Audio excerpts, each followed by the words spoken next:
Hey guys, what's up? It's jjaaxxthelegend here, and today I'm here with another Minecraft redstone tutorial. In this week's tutorial, I'm going to be showing you guys how to make an Enderpearl checkpoint, as well as that all the new Minecraft Enderpearl changes in 1.16. But firstly, let's have a look at this Enderpearl checkpoint. So right now, I am on my patron server at AJ's base, who was an amazing patron. If we open up this door, there's a link for a tutorial on the store in the description down below. And walk in and close the door behind me. You can see we've got a lovely base. But over here, we have our Enderpearl checkpoint. Now you might be wondering, Jax, what is an Enderpearl checkpoint? Well, let me show you. Okay, imagine this. I'm in survival, which I am, and I want to go on an adventure. It's currently day. I can see this because of this little daylight sensor hole here. I throw an Enderpearl down here in the hole. It stays up like this and it bounces like that. I need to leave this trapdoor open.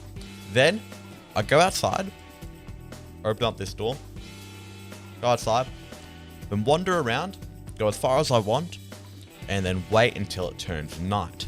Now, let's say it turns night right now. I'm going to do this with a command, however this works when it turns night naturally. You can see it'll turn night, and after a little while, I'll be teleported back into my checkpoint. If we hop into spectator mode, you can see there's a really simple block swapping system here, which swaps the blocks from, it's a bit hard to see, but there's a soul soil behind there and magma. And then of course we have a nighttime sensor which senses up here. So you can see it goes right up to the top. Now I've got holes here. However, if I hop into creator for a second, you can see if I add in some string with say a piece of green carpet on top, it'll work as well. And I could say do that with up here and use a piece of grey carpet instead. And the daylight sensor will still work.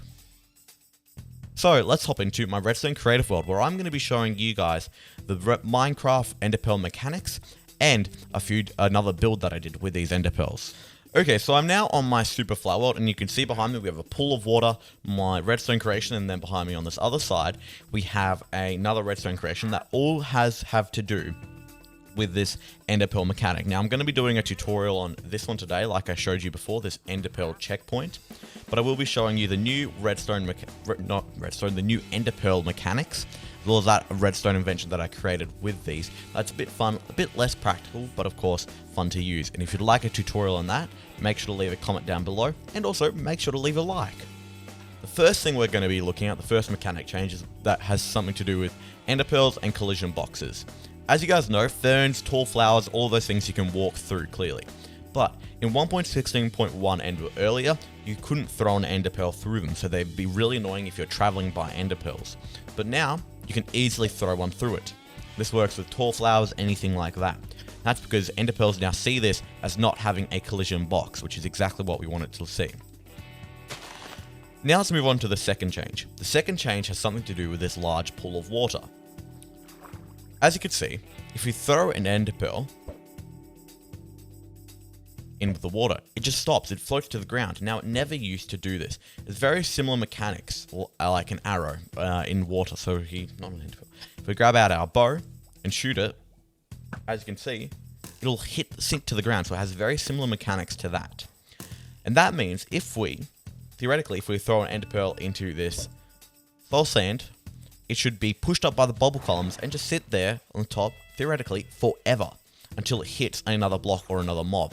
As you can see, if we move a block over here, get it hit it, it'll teleport us to there. Now this also is the same for magma, so let's grab out some magma. Place a few magma here, and then throw an Enderpearl at the top.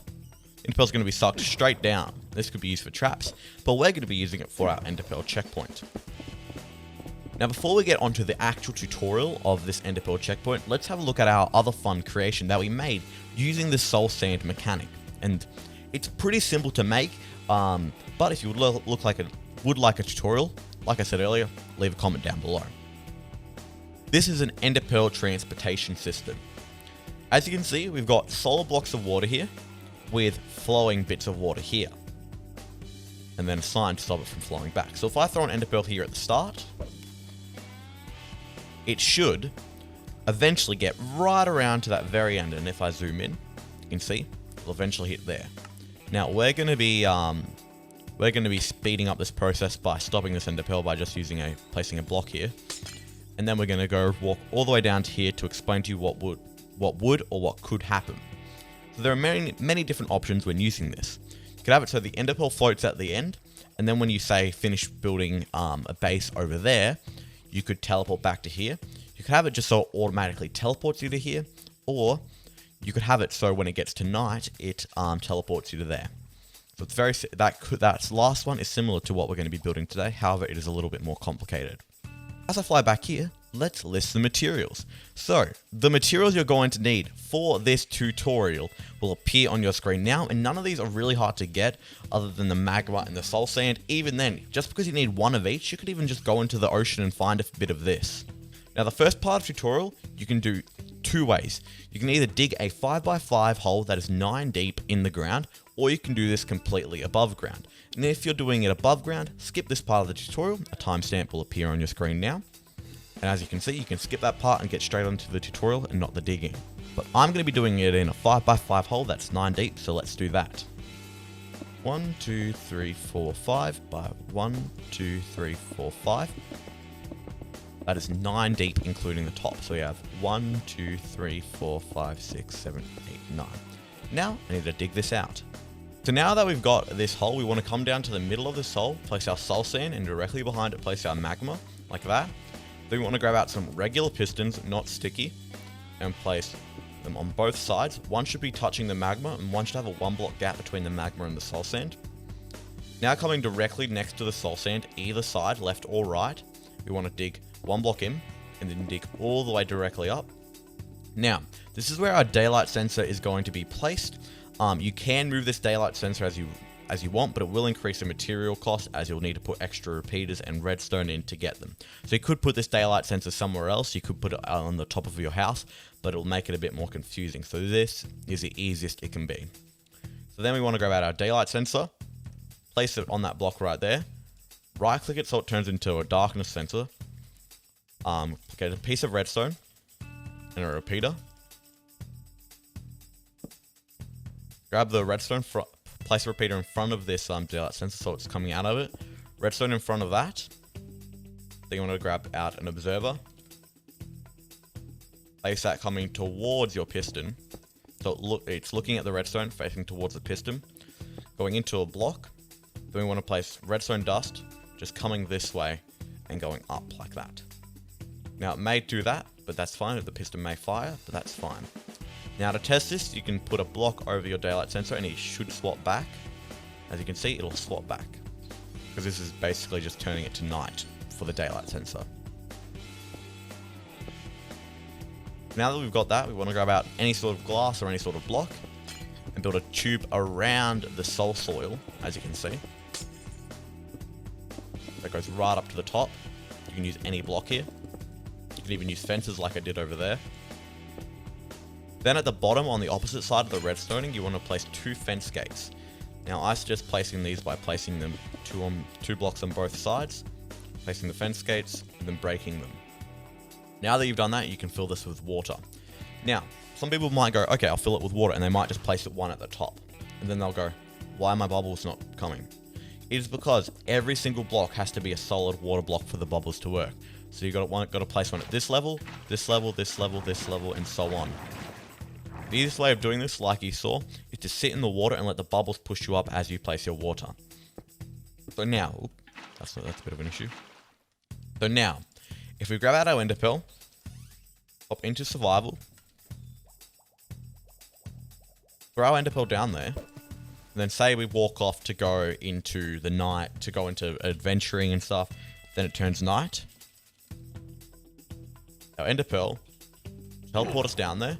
Yes, we're going to be taking a little bit of damage from the magma, but you can hold shift to prevent this, and you can walk out with these fence gates.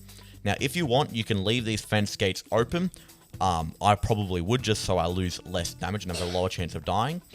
But remember, you do take a little bit of damage with the Enderpearl falling, so I suggest eating before you get teleported.